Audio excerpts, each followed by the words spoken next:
Muy bien, hermanos, les saludamos en el amor de Cristo Jesús en esta mañana, que últimamente aquí en España ha estado haciendo mucho frío, pero aquí estamos con gozo, ¿verdad? Con alegría, y queremos... ¿Qué dice, hermano? Que peor está en Suecia. Pero no se crea, ahora en estos días aquí nomás vive aquí que en Suecia, en el norte, digo en el norte. Abran su Biblia en el libro de Mateo capítulo 3 para que podamos continuar estudiando el Evangelio según Mateo. Y hemos estado hablando acerca de Juan el Bautista, ¿no es cierto? Hace 8 días hablábamos de Juan el Bautista como ese hombre humilde, como ese hombre de Dios, como ese hombre que el Señor lo predijo antes de su venida. Los profetas hablaban acerca de él. Ahora vamos a hablar como Juan el Bautista, y bueno, tal vez valga la redundancia, Juan el Bautista que bautizaba, ¿verdad? Juan el Bautista vino a esta tierra con un propósito. Vamos a abrir Mateo 3 del 6 al 10.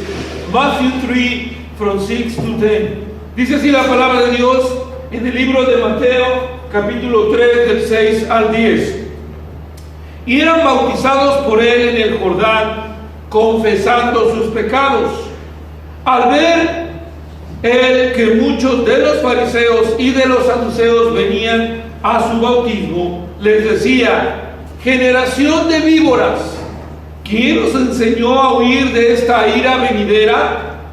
Haced pues frutos dignos de arrepentimiento, y no penséis decir dentro de vosotros mismos: Abraham tenemos por padre, porque yo os digo que Dios puede levantar hijos a Abraham aún de estas piedras. Y ya también el hacha está puesta a la raíz de los árboles. Por tanto, todo árbol que no da buen fruto es cortado y echado en el fuego. Podemos ver, hermanos, en este pasaje que acabo de leer a manera de introducción, que la misión de Juan nos la explica aquí claramente. ¿Cuál era la misión de Juan? Miren, hermano, aquí hay una cosa que a veces no hemos entendido. Muchas veces nosotros tratamos o queremos o pensamos que le vamos a ayudar a Dios haciéndola a nuestra manera. Y Dios no quiere así. Dios llamó a Juan con unos planes o propósito bien definidos. Y la Biblia nos enseña aquí y nos dice que Juan lo que hacía era, podemos hablar de la misión de Juan, él prepararía a la gente para la venida del Mesías, es decir, el ungido de Dios. La Biblia nos enseña en el Evangelio de Juan que Juan venía, Juan capítulo 1 dice que venía para ser testigo de la luz, y que él venía también como número 2, la misión de él era, él haría el camino para los discípulos, él prepararía ese material para el Señor Jesucristo. Pero hoy en día, hermanos, vemos iglesias grandes que se le llaman mega iglesias, de miles o de cientos, y nosotros a lo mejor, que somos 7, 8 aquí, pensamos y decimos: bueno, ¿qué están haciendo ellos que nosotros no hacemos? Y vamos a imitarlos para crecer. Pero, hermano, no debemos de pensar así, porque aquí vemos que el método de Juan, el método que Juan el Bautista siguió, el cómo lo hizo, no fue como hoy en día la gente lo hace. Hoy en día la gente tiene programas, tiene cosas, regala comida, regala cosas, regala despensas para que la gente venga a las iglesias. Pero realmente, hermanos, la pregunta que nos debemos hacer es: así como Dios quiere que nosotros alcancemos al mundo, es el método que Dios quiere. Y en este caso, el método que Juan siguió, vemos que era predicando el Evangelio. Lo vimos la vez pasada, pero aquí lo volvemos a ver. Juan lo hizo predicando el Evangelio de Cristo. Él hizo así por medio de la inmersión, dice en el versículo 6, y eran bautizados por él en el Jordán, confesando sus pecados. Es decir, lo único que hacía Juan el Bautista era predicar: arrepentidos, que vamos a ver más adelante, arrepentidos, hacer frutos dignos de arrepentimiento. Muy bien, hermanos, la pregunta que podemos hacernos es: él hizo así por medio de la inmersión de los arrepentidos, pero también funcionó esto, funcionó el método que Dios le dio a Juan el Bautista. Debería haber hecho Juan más que solamente predicar el Evangelio. ¿Sabe una cosa? Él no podría hacer el plan, o sea, Juan no podría haber hecho el plan, ni tampoco, ¿verdad?, poner las metas. Quien puso el plan y quien hizo todo fue el Señor en su pensamiento, en su infinito amor y infinito conocimiento. Pero lo que quiero que veamos, hermano, es que lo que hizo Juan fue algo muy sencillo. Él predicaba acerca del arrepentimiento y que el reino de los cielos se había acercado, y la gente que confesaba sus pecados, ¿sabe? La gente que se arrepentía y venía a Cristo era la gente que Juan bautizaba y preparaba para Jesucristo. Pero entonces, hermanos, eso es lo que tenemos que pensar. ¿Cómo podemos aplicar esto a nuestras vidas? Que hoy en día, hermanos, nosotros no tratemos de inventar otro mensaje, o no pensemos en hacer cosas, no sé si me explico, programas diferentes para atraer a la gente. Mira lo que dice la Biblia en el versículo 5. Dice: y salía a él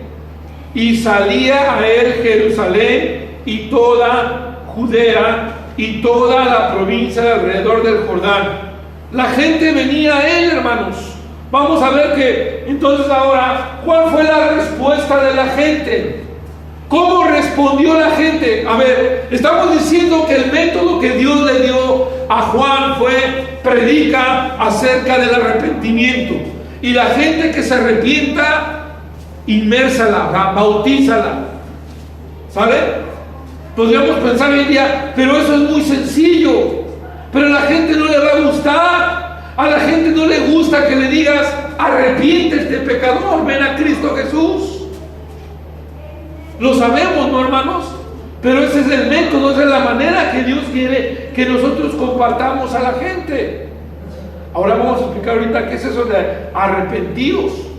Pero ve que vamos a ver la respuesta de la gente. ¿Cómo respondía la gente al mensaje de Dios? ¿Saben una cosa? Aunque España es muy dura, pero Dios está haciendo la obra aquí. Y mira, yo estoy seguro que la gente tarde que temprano va a salir a venir aquí a escuchar la palabra de Dios. Bueno, la respuesta de la gente, la Biblia dice en el versículo 5: y salía a él, o sea, a Juan, salía a él a Jerusalén y toda, ¿verdad?, esta gente de alrededor. Miren, hermanos, esta palabra salía es un verbo que está en un tiempo imperfecto, lo cual nos muestra que la gente venía continuamente a escuchar la palabra de Dios. Cuando la Biblia dice: y salía a él, es decir, venían continuamente a escuchar la palabra de Dios. Y dice: de toda la provincia de alrededor. Esto nos habla que alcanzó a muchos lugares de alrededor de Judea, ¿verdad?, y de alrededor, que escucharon el Evangelio de Cristo Jesús. ¿Por qué? Porque la gente venía a donde estaba Juan el Bautista y Juan predicaba el Evangelio. Esta gente recibía el Evangelio, se arrepentía, eran bautizados los que creían en Jesús y eran arrepentidos, y después iban a sus lugares, ¿no?, y seguían propagando el Evangelio del Señor. Y dice ahí también en el versículo 5 que toda la gente venía, toda la provincia. Nos habla de mucha gente que vino a escuchar a Juan. Se refiere a toda la gente que Juan testificaba de Jesús. Mucha gente vino a escuchar de Cristo Jesús. Esto nos debe a nosotros de motivar y nos debe de impulsar a decir: hoy en día vamos a hablar del arrepentimiento, vamos a hablarle a la gente como Juan el Bautista. Tú no te preocupes cómo va a reaccionar la gente.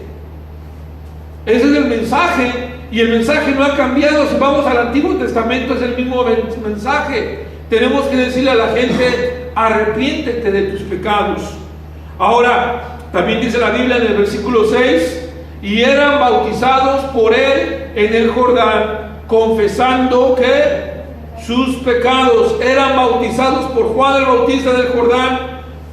¿A quiénes bautizaba? ¿A todo el mundo? No, a los que confesaban sus pecados. Esto nos habla que para ser bautizados necesitamos ser salvos. In order to be baptized, Richmond, we need to be born again. We need to repent from our sins. Eso es lo que estamos enseñando. Necesitamos confesar nuestros pecados. We have to confess our sins first, and then you can be baptized. No puede ser bautizado cualquier persona. Aquí nos dice claramente quién puede ser bautizado: aquellos que confiesan sus pecados. ¿Queda claro?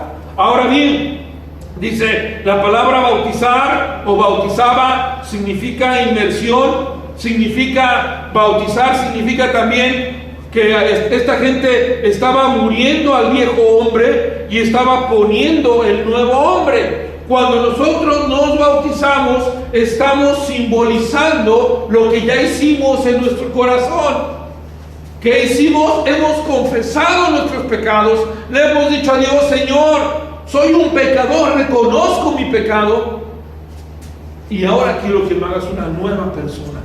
Y entonces cuando venimos a las aguas, estamos ilustrando, estamos haciendo lo que ya hicimos en el corazón: morir al mundo y quedar sepultados para resucitar a una vida nueva en Cristo Jesús. ¿Quiénes podían ser bautizados? Podríamos pensar aquellos que confesaban sus pecados. ¿Qué significa la palabra confesando? Reconociendo, estar de acuerdo con. ¿De acuerdo con qué? Estar de acuerdo que aquellos que se arrepentían, ellos cambiaban su forma de pensar acerca del pecado, acerca de lo que es el pecado y lo que hace el pecado, y ellos reconocían que Dios, ¿verdad?, que Dios era o estaba bien y que ellos estaban equivocados, mostrándolo así en la inmersión en el Jordán. Vean, esto que escribí aquí es muy importante, hermanos. Ellos se refiere a la gente que venía arrepentida. Ellos cambiaban su forma de pensar. Es lo que Dios quiere cuando una persona se arrepiente. Es lo que Dios quiere que hagamos. Confesar y arrepentirse significa cambiar tu forma de pensar acerca del pecado. Lo que es el pecado, lo que hace el pecado en tu vida. Mira, nosotros sabemos que el pecado destruye. Nosotros sabemos que el pecado separa de Dios. Nosotros sabemos que el pecado no es bueno en mí. Pero ¿qué voy a hacer? Confesarlo, reconocerlo y cambiar. Dejar que Dios cambie y transforme. Por eso ellos reconocían que Dios estaba bien, y es lo que la gente de hoy en día no quiere reconocer. La gente de hoy en día sigue pensando, sigue diciendo: yo estoy bien, si me porto bien voy al cielo. No es cierto. Tú debes de pensar que no es por buenas obras, que es porque Dios murió en la cruz, y cambiar esa forma de pensar a la forma de Dios. Y ellos estaban equivocados mostrándolo así en la inmersión. Es decir, cuando una persona se bautizaba, lo que esta persona estaba mostrando es algo que ya había hecho en su corazón y estaba diciendo: yo me quiero identificar con Cristo. ¿Se fija? Pero hoy en día mucha gente no quiere cambiar su forma de pensar. Y por eso Dios nos ha puesto aquí en la orilla de la torre, allí en el río de la miel, ahí donde estás, para proclamar y predicar a la gente que necesita de un Salvador. En el versículo 7 vamos a ver cómo es esta reacción de esta gente. Dice: al ver él, ¿quién es él? Juan el Bautista, que muchos de los fariseos y de los saduceos venían a su bautismo. Vamos a hablar ahora cómo Juan tuvo que liar, hermanos, la palabra, tuvo que tratar a la gente religiosa. Los fariseos y saduceos vinieron a él. Déjeme decirle, hermano, brevemente. Los fariseos, dice la historia, ¿verdad? Y dicen los libros que los fariseos eran un grupo religioso de la época de Jesús. Los fariseos sí creían en la resurrección, mientras que los saduceos no creían en la resurrección, así dice la Biblia. Pero eran dos grupos religiosos que tenían mucho poder, mucha influencia en el Sanedrín. En el Sanedrín era un grupo de personas que tomaban decisiones muy importantes, y esta gente era gente solamente religiosa, que realmente no se había arrepentido de sus pecados y que realmente no había reconocido y no se había confesado delante de Dios para creer en Él. Era gente que solamente vivía de acuerdo a las tradiciones de los hombres, dice la Biblia. Era gente que vivía de acuerdo a lo que ellos pensaban. Dice la Biblia que ellos ponían cargas en los demás, cargas que ni ellos mismos podían llevar. Eso es religión. Cuando tú dices y pones cargas en los demás, cuando tú mismo no lo haces. ¿Sabe lo que le digo?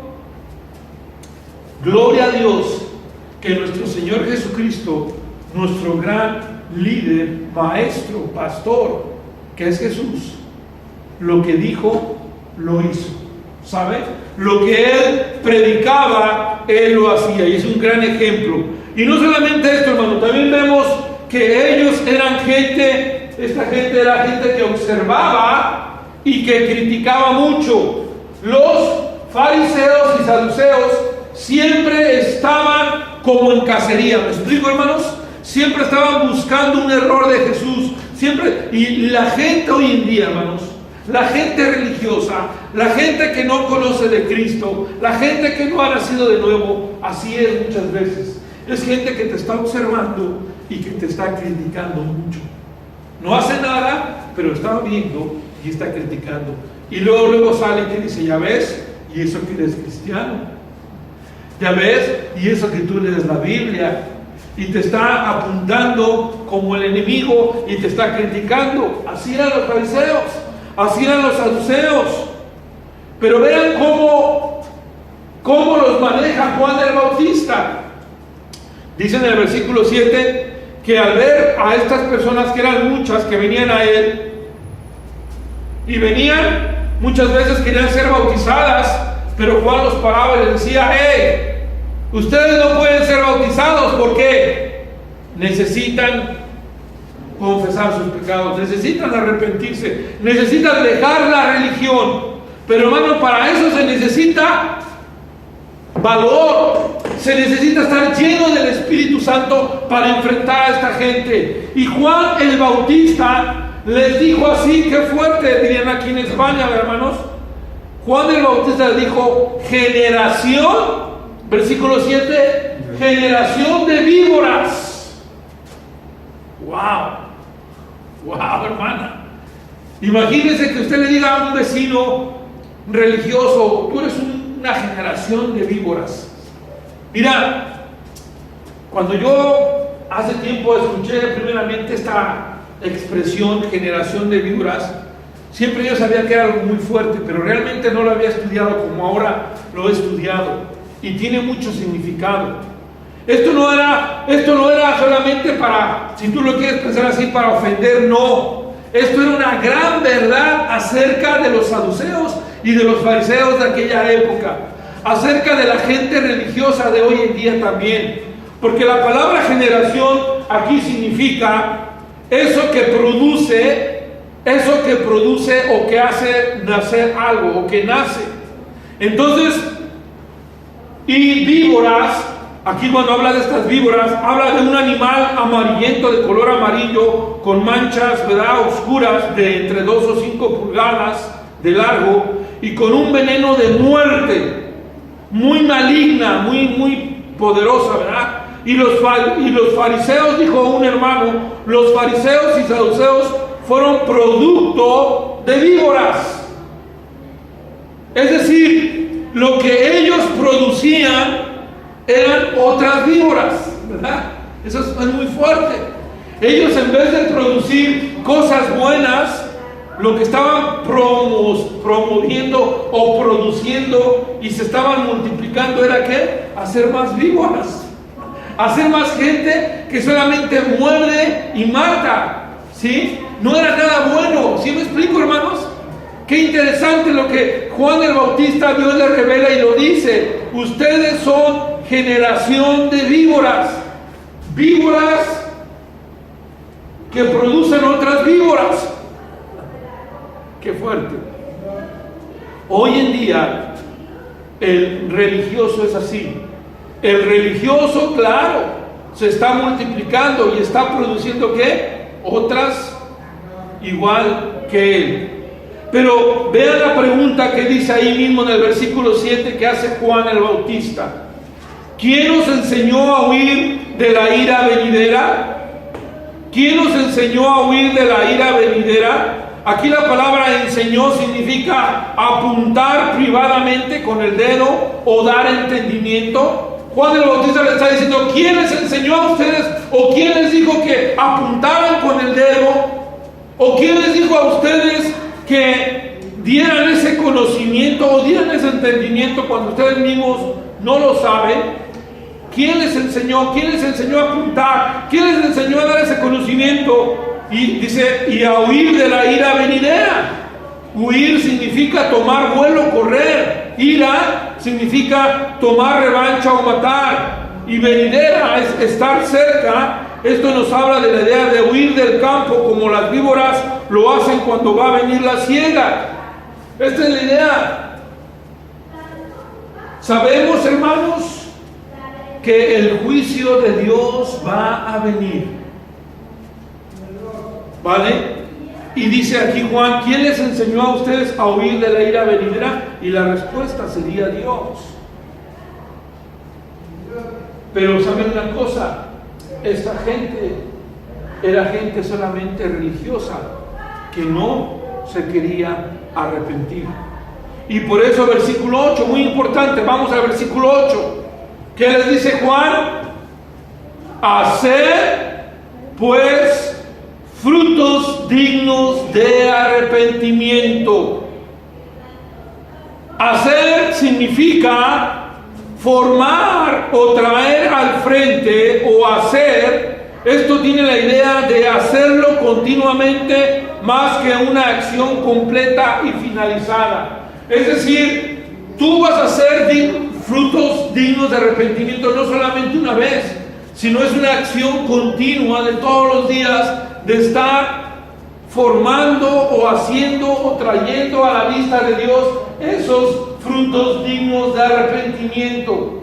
Hay muchas personas que dicen: yo ya hice bien, yo ya ayudé a esto, yo ya hice y yo ya probé que soy y que estoy arrepentido. No es de una solamente vez, no es de una acción y que termine ya, sino de una acción continua que tenemos que estar mostrando al Señor todos los días que estamos formando, haciendo, trayendo frutos dignos de arrepentimiento.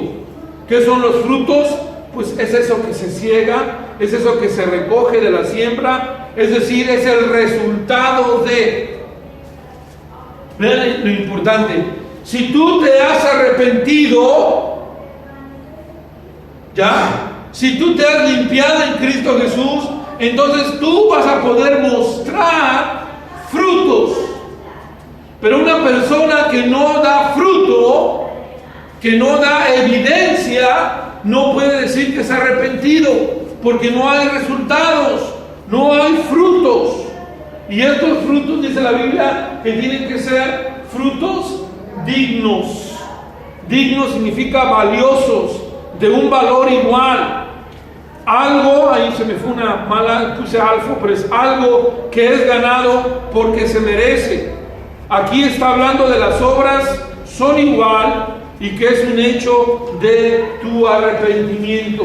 Nosotros necesitamos, dijo aquí Juan el Bautista, mostrar esos frutos iguales al arrepentimiento, frutos dignos de arrepentimiento. Miren,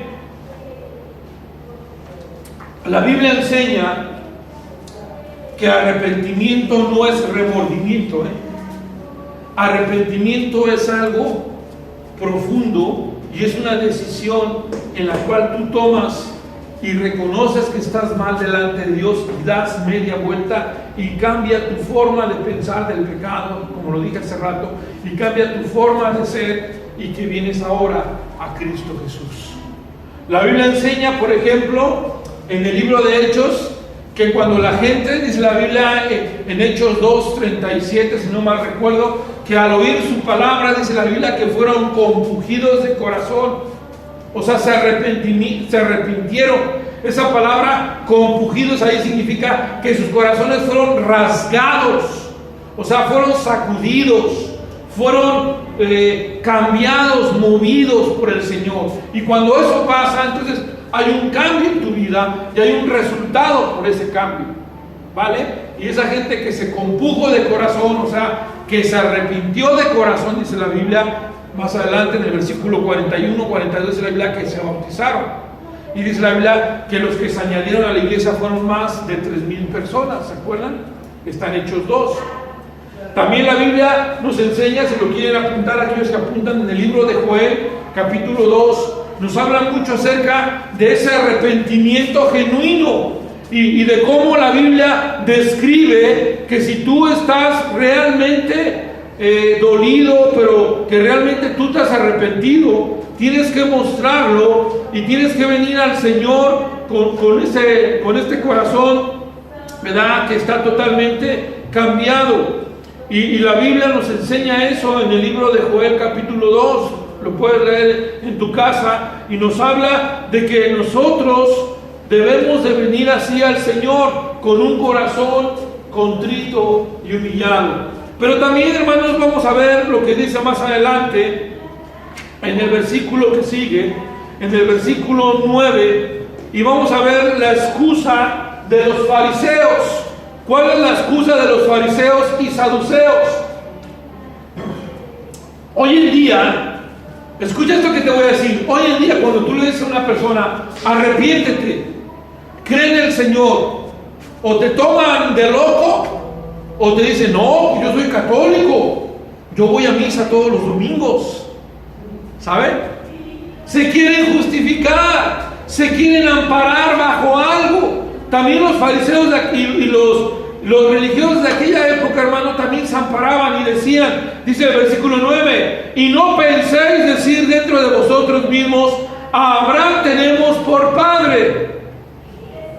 Dijo Juan, no piensen que porque dicen que son descendientes de Abraham van a ser salvos.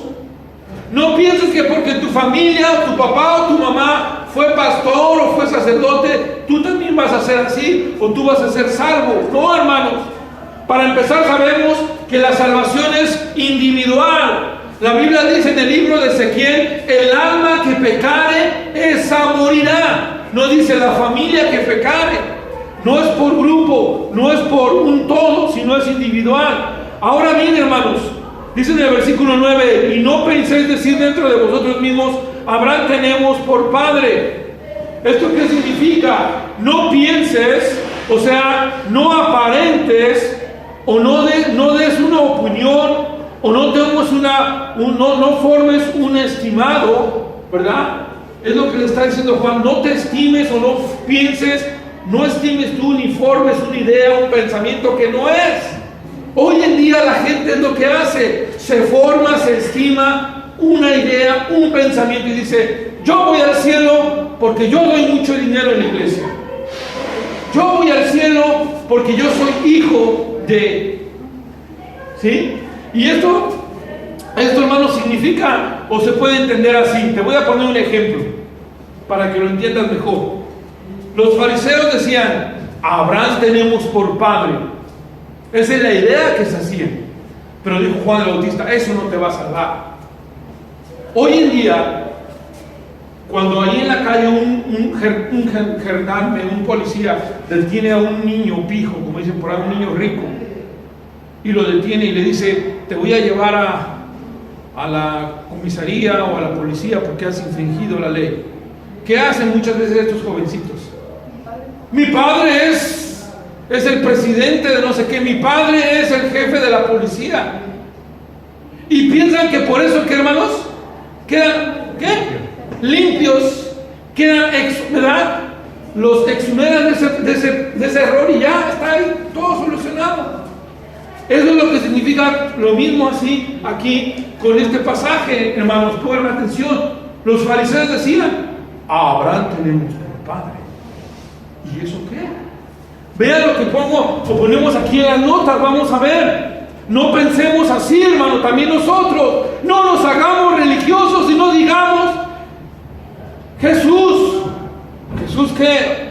Vean lo que pongo, Abraham es nuestro, ellos pensaban y decían, Abraham es nuestro ancestro, así que no supongas que debes de decir tú así, porque también decían, porque yo os digo, dice Juan, que Dios puede levantar hijos de Abraham de estas piedras. Es decir, dice Juan, que Dios puede pensar o mandar o declarar, ¿verdad? Él tiene el poder, tiene el poder para levantar, o sea, la palabra aquí levantar significa hacer despertar, levantar. Esas piedras estaban, por decir que están dormidas, Dios puede hacer que despierten y que sean descendientes de Abraham, como diciendo, eso es algo que Dios puede hacer muy fácil. Eso no te va a salvar, porque el mismo Señor Jesucristo lo dijo. Ellos habían sido enseñados que cualquiera que tuviera a Abraham, ellos, los fariseos y saduceos, en su genealogía, podía confrontar el fuego, o sea, el juicio, y ser librado de ese juicio. Ellos pensaban así, porque soy hijo de Abraham, yo estoy librado de todo. Porque soy hijo del presidente, puedo hacer lo que quiera. No. Jesucristo dijo en Mateo 7:21. ¿Se acuerdan qué dice Mateo 7:21? Lo voy a leer. Jesucristo les dijo más adelante en Mateo 7:21, no todo el que me dice, Señor, Señor, entrará en el reino de los cielos, sino el que hace la voluntad de mi Padre que está en los cielos. Fíjense una cosa, no sé si te acuerdas, hijo, allá en Estados Unidos hay iglesias, esas mega iglesias, que ponen unos letreros grandototes. Y había un letrero grandotote que decía, solo di Jesús, just say Jesus. Solo di Jesús, y como diciendo, y todo te va a salir bien. ¿Será así, hermanos? ¿Será que cuando yo tengo un problema solamente diga, Jesús, y ya todo se resuelve? Qué fácil sería así. Y es lo que Juan el Bautista le está diciendo. Fariseos, saduceos, están mal, no sean así. No porque ustedes digan, Abraham tenemos por padre, sus problemas se van a quitar. No porque digan, Abraham tenemos por padre, ya quedas exento de ir al juicio. No.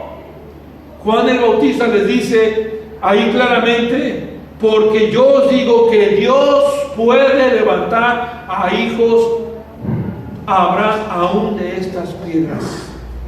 Y eso significa, como dijo Jesús más adelante, no todo el que me diga solamente Señor, Señor de labios y decir como si fuera un conjuro, como si fuera algo mágico.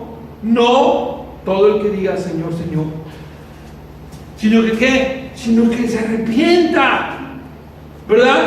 A veces, hermanos, piensen en esto, espero que esto les sirva y que aprendan algo a hoy en día. Pero hoy en día a veces pensamos y decimos que haga la oración para que se vaya al cielo. No, hermanos. Tiene que arrepentirse de sus pecados. Tiene que confesar y reconocer su estado mal delante de Dios, como lo dije, ¿verdad? Como dice la Biblia.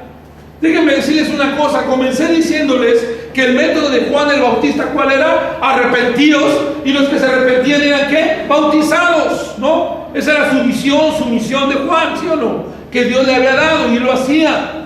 Pero vean también lo que dice la Biblia en Juan 1. Acuérdense lo que dice Juan 1, lo voy a leer rápidamente. En Juan 1:10 dice: en el mundo estaba y el mundo por él fue hecho, pero el mundo no le conoció, hablando de Jesús.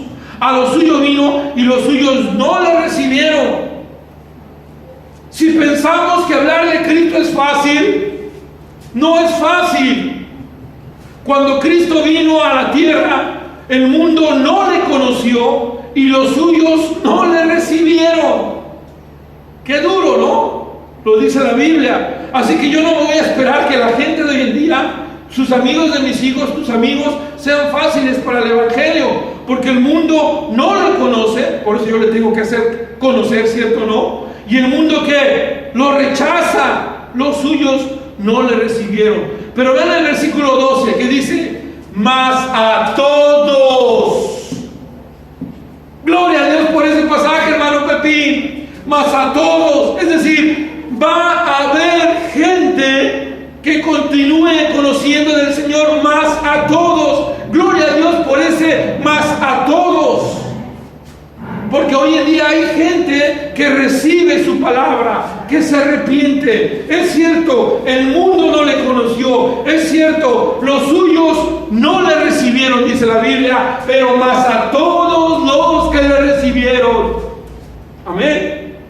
Nosotros le hemos recibido, nosotros creo que nos hemos arrepentido y queremos seguir a Cristo Jesús. Los que le hemos recibido y nos hemos arrepentido, Dios nos ha dado potestad de ser llamados sus hijos. Gracias a Dios por eso. No todo el que me diga solamente, ¿verdad?, por decir así, Señor, Señor, entrará al reino de los cielos. Y volviendo a Mateo 3, qué fuerte palabra dijo Juan: bueno, si ustedes piensan que por ser ustedes descendientes del Señor, de estas piedras puede levantar estas piedras y decirles que sean descendientes de Abraham, y ya está, como diciendo, ¿eso qué? Eso no es lo importante es hacer frutos dignos de arrepentimiento, como diciendo, arrepentidos.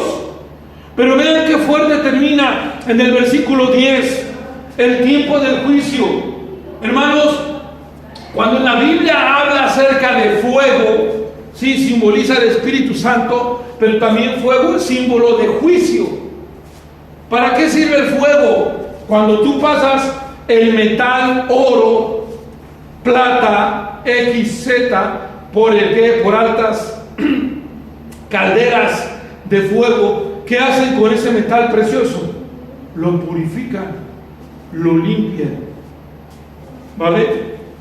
¿Qué hace el juicio? Lo mismo, nos purifica, nos limpia.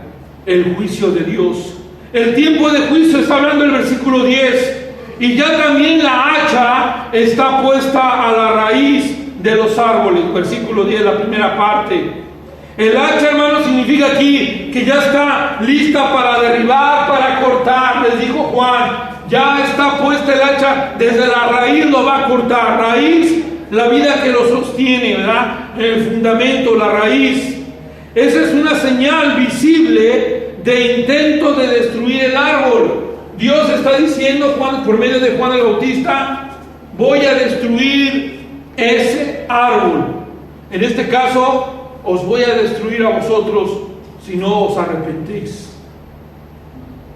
¿Estamos de acuerdo? Y dice, por tanto, dice más adelante, por tanto, eso significa así que, o sea, hay un propósito. ¿Por qué va a cortar Dios desde la raíz a ese árbol? ¿Por qué? Aquí viene el propósito. Porque todo árbol que no da buen fruto es cortado. Todo, cada uno de esos muchos que no da, o sea, que no se forma bien, ¿Qué pasa, hermanos, cuando un árbol está deforme y empieza a hacer cosas que no están bien? ¿Qué hacemos con ese árbol? Lo cortamos. Decimos, este árbol no está produciendo, está deforme, está mal formado, hay que cortarlo. ¿Sabe qué nos enseña eso? ¿Qué pasa cuando una persona tiene gangrena en una mano o tiene cáncer? ¿Qué hacen? Lo cortan. Tenemos, la idea es, sácalo de tu vida, quítalo de tu vida. Dios quiere, hermanos, que entremos limpios, ¿no? Así que Dios no quiere religiosidad, Dios quiere tu corazón. Y Dios dice en el versículo, y es echado en el fuego. Aquí no digan, está hablando del infierno, no necesariamente. Sí, aquí la palabra que está refiriendo es fuego. Que era en aquel entonces el fuego, era lo que ellos usaban para que toda la basura que se quemara y quedara nada. Lo que eran en aquel entonces los basureros municipales, era un lugar donde llevaban toda la basura y quemaban todo. De ahí es donde toma el Señor Jesucristo la ilustración para decir el Gehenna, al lugar de fuego, que es el infierno. Pero aquí no está hablando, sino simplemente está diciendo, únicamente lo que está diciendo es de que, y entonces el árbol será llevado a juicio, por decir, será cortado, será echado al fuego. Esto es algo que siempre es verdad. Algo que no sirve, lo echamos a la basura, lo echamos al fuego, lo quitamos, ¿sí o no? O tú, algo que no te sirve, lo sigues poniéndote, lo sigues teniendo en tu casa. No, ¿verdad? Cuando el primer corte o el primer golpe es echado a ese árbol, el árbol se sacude, y cuando es sacudido bajo ese fuerte viento, es muy tarde para que pueda producir fruto. Es decir, cuando el árbol ya tiene el primer hachazo y ya está así como que se está temblorizando, se está moviendo y se está sacudiendo con ese primer golpe, significa que ese árbol ya no sirve. Y por eso dice aquí Juan, y ya también el hacha está puesta en la raíz de los árboles. Por tanto, no, dice, todo árbol que no da buen fruto es cortado y echado al fuego. Hermanos, aprendamos lo siguiente: el Señor no quiere religiosos, el Señor quiere corazones arrepentidos. Y el Señor, hermano, quiere que nosotros no solamente digamos Señor, Señor, sino que realmente nos convirtamos a Cristo, confesemos nuestros pecados. Y como dice aquí por último, si no, dice, el hacha ya está puesta. Si tú no has sido salvo, ¿sí? Si tú no has creído en Jesucristo y has seguido siendo religioso, el hacha va a estar puesta en ti. Y dice la Biblia que vas a ser destruido y echado al fuego. ¿Vale? Pero si tú has creído en Jesucristo, entonces tú empezarás a producir fruto. Y entonces el Señor no te va a cortar, sino al contrario, te va a bendecir más para que sigas llevando fruto. Que el Señor bendiga su palabra. Amén. Vamos a orar. Señor, te pedimos que bendigas este mensaje y que nos hagas fieles servidores tuyos y no religiosos. Que pensemos que porque decimos una palabra mágica o decimos solamente Cristo, ya seremos salvos. Ayúdanos a entender tu palabra y a llevarla a cabo en Cristo Jesús. Amén.